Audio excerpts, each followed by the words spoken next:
Hollywood invented a white Lone Ranger in a mask, but historians point out that the real inspiration was Bass Reeves, a former slave who became the most feared marshal in the West. He arrested more than 3,000 criminals and never took a bullet. Nobody told you this in school, and Reeves is just the beginning. The Old West had black cowboys, gunslingers, and pioneers who were simply erased from the books. Number 1. Bass Reeves was born enslaved in Arkansas in 1838 and escaped during the Civil War. 10 years after the war ended, he became the first black deputy U.S. Marshal west of the Mississippi. His territory was one of the most violent in the country, the indigenous lands of Oklahoma, where criminals of every kind would go into hiding thinking no one would come after them. Reeves would. He spoke several native languages, which helped a lot on missions. He had a peculiar method. He would disguise himself as a beggar, a priest, anything that would make the guy let his guard down. Over more than 30 years of service, he arrested more than 3,000 fugitives. 3,000. And they say he never missed a single shot. Many historians believe he was the real inspiration behind the Lone Ranger, but when Hollywood told that story, the hero became white. Reeves died in January 1910, at 71 years old, in Muskogee, Oklahoma, poor and practically forgotten. Number 2. Bill Pickett was born in 1870 in Texas, the son of former slaves, and grew up watching how ranch dogs kept cattle in line. That's where he got an idea no one had tried before, taking down a bull using his own teeth. He would grab the steer by the horn, twist the animal's neck, and bite the lower lip so hard the animal would lock up and fall. This technique became known as bulldogging and is still one of the most popular events in American rodeo today. Pickett became a headliner in the Miller Brothers Wild West shows, performing in arenas across the United States, Mexico, Canada, and even South America. But outside the arena, reality was different. In many towns, he couldn't stay in the same hotels as his white colleagues. Even so, he kept riding and competing for more than 40 years. In April 1932, at 61 years old, he was breaking a wild horse on a ranch in Oklahoma when the animal threw him and trampled him. He died doing what he'd done his whole life. Number 3. Nat Love was born in 1854 on a farm in Tennessee. He was born enslaved. When the Civil War ended, he was 11 years old and didn't have a penny. So he did something few people would have expected from a black boy at that time. He went west. At 15, he made it to Texas and got a job on a cattle ranch. He learned to break wild horses, drive cattle herds through dangerous territory, and shoot like very few. In 1876, on the 4th of July, he took part in a competition in Deadwood, South Dakota. He won every event, roping, shooting, and riding. That day, he earned the nickname Deadwood Dick. Later, he wrote his own autobiography telling all of this at a time when almost no black cowboy had a voice. But here's the part no one talks about. After years living that life, Nat ended up working as a train porter in Los Angeles. He died in 1921 at 66 years old, practically forgotten. The Old West had a short memory for men like him. Number 4. Bo Zekard was born enslaved in Mississippi in 1843, and after the Civil War became one of the most respected cowboys in Texas. Charles Goodnight, one of the toughest ranchers of that time, trusted him more than any other man on his crew. Zekard drove herds along trails where bandits and Comanches attacked without warning. On one of those trips, he saved Goodnight from a robbery, risking his own life. Goodnight publicly said Zekard outdid any white ranch hand he'd ever hired. At a time when a black man hearing something like that from a Texan was something that just didn't happen. Decades later, the writer Larry McMurtry used his story as the basis for the character Joshua Dietz in the novel Lonesome Dove, which became one of the most watched miniseries on American TV. Zekard lived to be 85 and died of natural causes in January 1929 in Texas. Goodnight paid for his funeral and personally wrote the epitaph on the headstone. Number 5. Mary Fields was born enslaved in Tennessee around 1832. After the Civil War, she gained her freedom and ended up in Montana, where she built a reputation that few men of the time could match. Over 6 feet tall and with a temper that didn't take any disrespect from anyone, she became the second person in the United States to receive an official federal mail route, and the first black woman to do it. The job wasn't for just anyone. She drove stagecoaches through territory where wolves, bandits, and snowstorms were part of the routine. Mary always carried a gun and didn't hesitate to use it when the situation called for it. On her days off, she hung out in saloons, drank whiskey with cowboys, and smoked cigars like it was the most normal thing in the world. And back then, for a black woman, that was unthinkable. The town of Cascade, Montana, even closed businesses on her birthday in her honor. Mary died on December 5, 1914, at 82 years old from liver failure. Number 6. Crawford Goldsby had black, Cherokee, white, and Mexican blood running through his veins. He was born in 1876 in Texas and grew up in Indian Territory, which is now Oklahoma. By 18, he was already one of the most wanted criminals in the whole region. The nickname Cherokee Bill became synonymous with trouble. He robbed trains, held up businesses, and went up against the law without blinking. Authorities pinned at least 13 deaths on him, including a deputy's. Judge Isaac Parker, known as the Hanging Judge, was the one running justice in Fort Smith, Arkansas, and he wanted Cherokee Bill at any cost. After being betrayed by someone he knew who put sleeping pills in his food, he was finally captured. Even in custody, he tried to escape and killed a guard in the attempt. On March 17, 1896, at only 20 years old, he climbed the gallows. When they asked if he had anything to say, he calmly answered that he hadn't come there to give a speech, just to die. Number 7. Isom Dart was born enslaved in Arkansas around 1849. When the Civil War ended, he was still a teenager and had nothing. No land, no money, no family who could help. So he did what many men of that time did. He headed west to try his luck.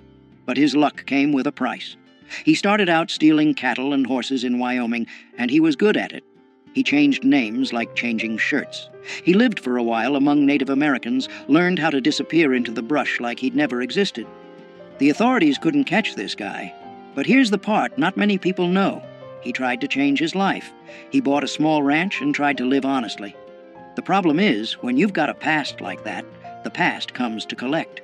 In October 1900, Tom Horn, one of the most feared hired killers in the West, got the job to finish Isom.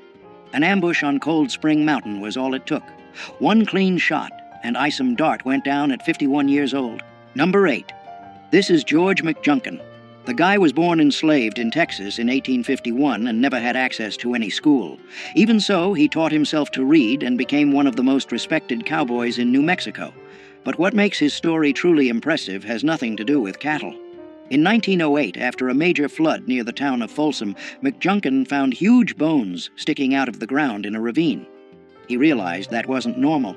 They were bones from giant bison that had gone extinct thousands of years ago, and along with them were spear points made by human hands.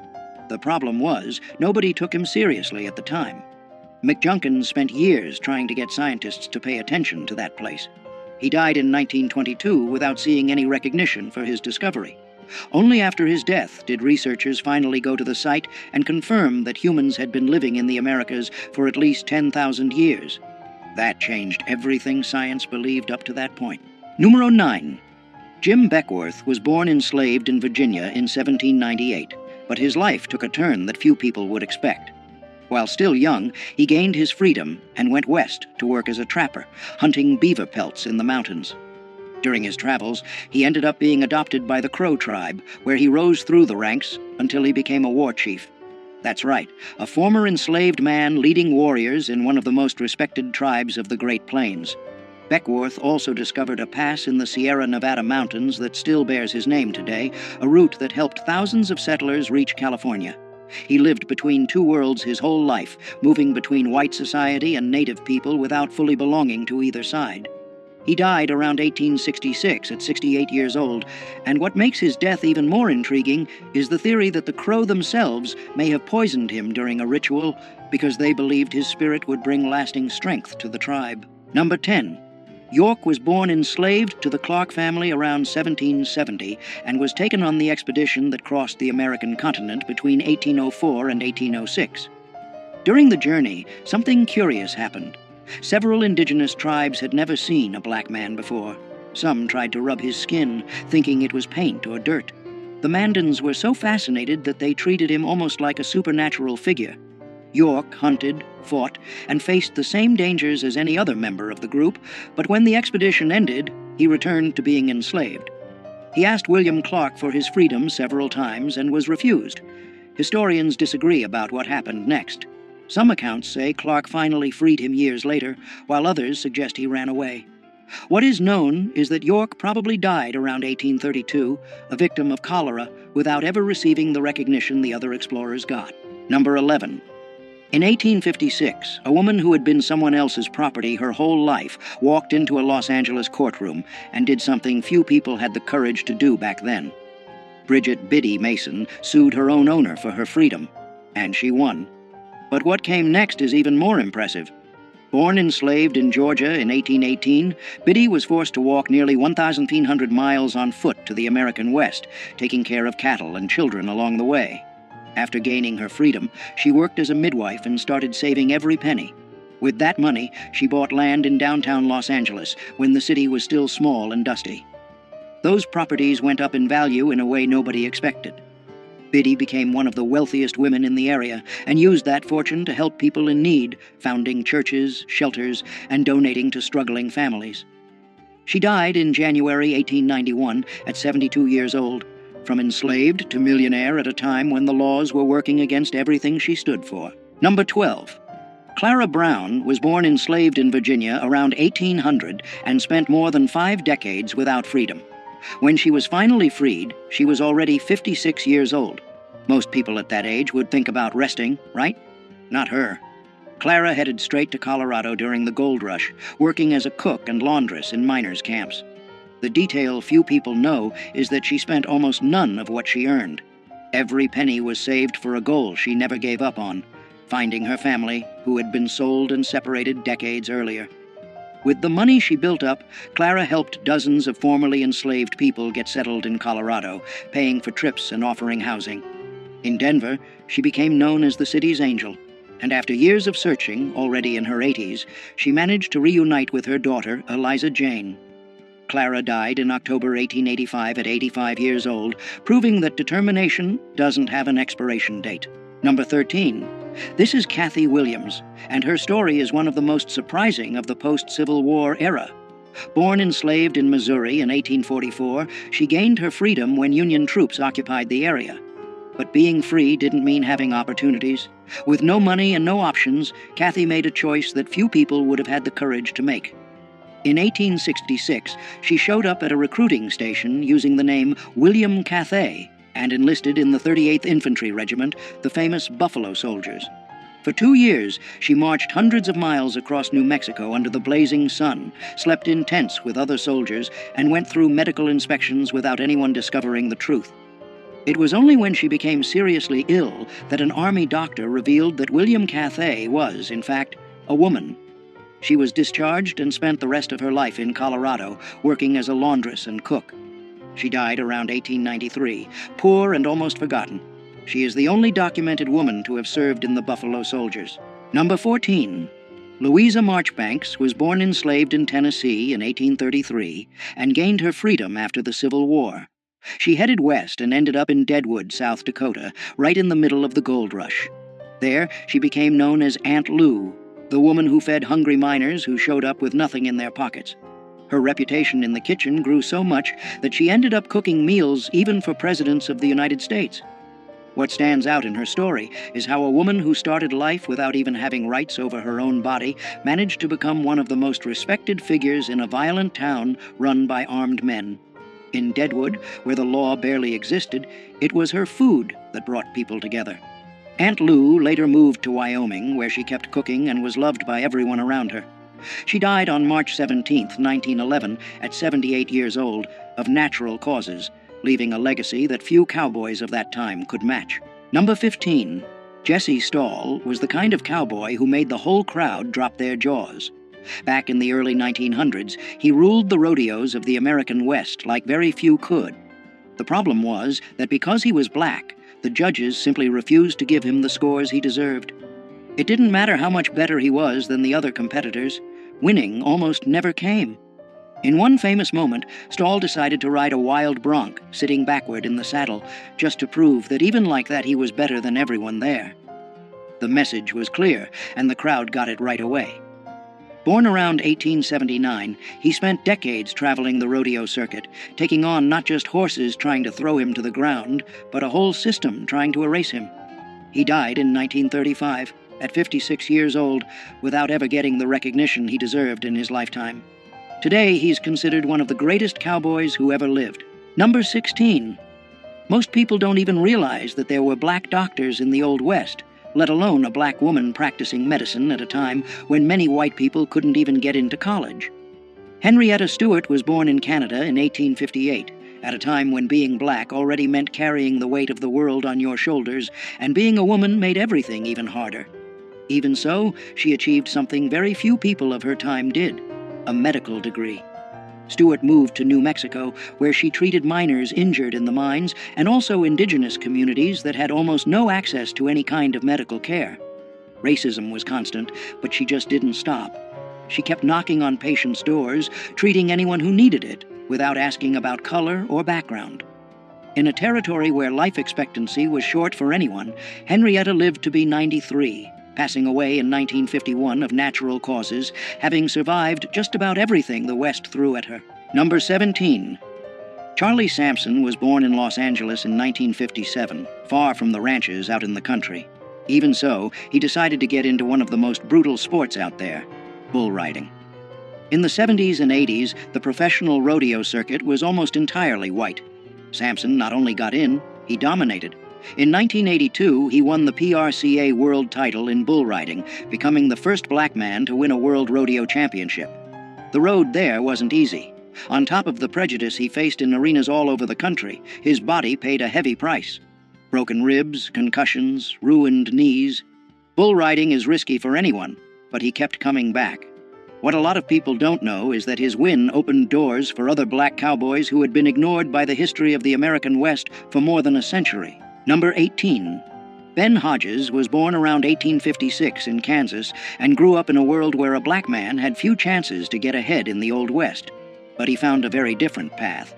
Hodges became one of the biggest con men in Dodge City, the same town that was home to names like Wyatt Earp and Bat Masterson. His specialty was pulling scams involving cattle and land. He even claimed to be the heir to a Spanish land grant to try to take over properties. He used his mixed heritage, part black and part Mexican, to pass as different identities depending on what the situation called for. What's most impressive is that Hodges was never locked up for any significant amount of time. He knew the laws so well that he worked the court system in his favor over and over again. The people of Dodge City knew he was a con artist, but many admitted it was impossible not to like the guy. Hodges lived until around 1929, dying of old age, something rare for anyone tied to that world. Number 19. Willie Kennard pulled off something that seemed impossible in 1870s America. At a time when black men barely had basic rights guaranteed, he became the marshal in Yankee Hill, Colorado in 1874. And it wasn't because of political connections or anyone doing him a favor. The town was being terrorized by outlaws, and nobody wanted the job. Kennard stepped up, and the community, with few options, accepted. What happened next surprised everyone. He faced 2 outlaws in separate shootouts and killed both. Crime in the area dropped drastically. Think about that for a second. A black man walking around armed with a badge on his chest, enforcing the law in the Old West just 9 years after the end of the Civil War. His story basically disappeared from the books for more than a century. Kennard died sometime in the 1880s, and the circumstances were never cleared up. To this day, little is known about his final years. Number 20. Addie Huddleston built something that few people thought was possible in the Old West. At a time when being black was already enough to have doors slammed in your face, she opened her own doors, literally. In Cheyenne, Wyoming, Addie ran brothels and made real money doing it.